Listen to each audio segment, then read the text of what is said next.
All right, welcome to this lesson. In this lesson, we're going to add an image as our background. All right, so inside your SIS files, if you go into your images folder, you can see you have a train.jpg, which we're going to use as the background for our UI. I mean, for our app.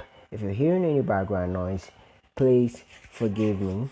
All right, so we're going to add the background inside our sign in page because now that's what has taken over as our new page. Now stack view, so we can switch between stacks.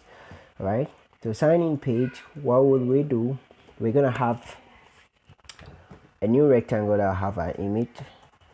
All right, so let's have another rectangle. We don't have to have this rectangle, it just feels organized. Okay, it just so that we can control the rectangular boundaries of the image, because then images themselves, they have a weird dimension system. All right, so now you can see we've created the image type.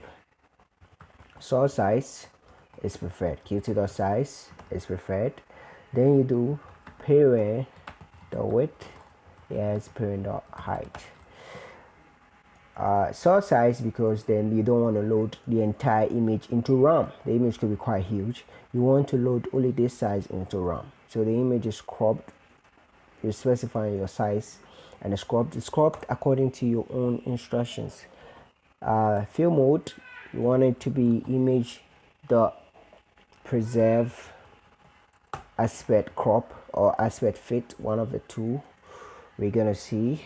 And I want it to also center, anchor center, so the image is centered within this dimension. So these dimensions are, I'm really confused, but then it can change a lot of things. This center code can change a lot of things. What image are we even talking about? An image that we have located in images / train.jpg.